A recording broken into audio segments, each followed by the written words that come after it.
if somebody feels like everything is haram, then there's usually one of two causes that's at the root of that. One, they have very bad influences, because if somebody is surrounded by people who are drinking and doing drugs and chasing women and, you know, all these sorts of things that, let's just not even say haram at this point, though they're destructive. They're destructive behaviors. And even, you know, secular social scientists will call them risky behaviors, right?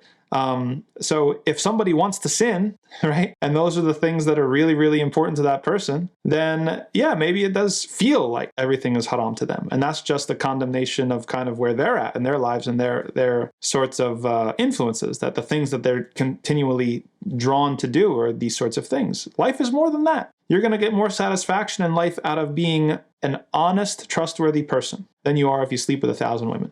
It's just what it is. You don't think that that's true, because you're wrapped up in your desires. But that's the reality. That's the way that Allah made the universe. He made you that way. And if you want, you can go and you can talk to people who are like sex addicts and stuff like this, and they'll tell you, they say at a certain point, it's all the same. At a certain point, it stops being fun. At a certain point, it's not even satisfying anymore. And yet, if you're somebody who is treated with respect and somebody who's honorable and trustworthy, and people come to you, then there's no end to that satisfaction, right? So that's one thing. What are you after, right? Don't condemn yourself. Maybe you're showing your cards, right? You think everything's haram. Maybe that shows what you're after in life. Maybe you need to change your priorities. And the other side is that maybe that person just doesn't have a great imagination. And this is kind of related to what we just said. Maybe that person doesn't have a great imagination about what this life is all about, right? This life is not about the pleasures of the flesh. Allah subhanahu wa ta'ala, out of His mercy and goodwill and love for us, has made life enjoyable and made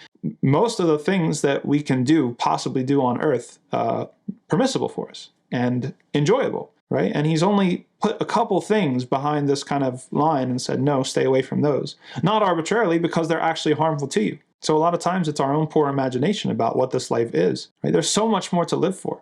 You could be a hero, right? You could be someone who is written about in the history books. You could be a legend, but you're only worried about something that's really, really small. You know, something that has to do with this desire, or that appetite, or that addiction that you have. Life is so much more than that. So if you have a broad view on life and you see that, yes, you can be a hero, you can be a legend, you can be brave, you can be courageous, you can be somebody who changes history, somebody who influences other people, then the halal is all wide open to you, right? The vast majority of things that you would want to do are permissible and good. All that stuff's permissible and good. If you're going to narrow your focus to just these few little measly pleasures, yeah, maybe you're going to feel like everything's haram.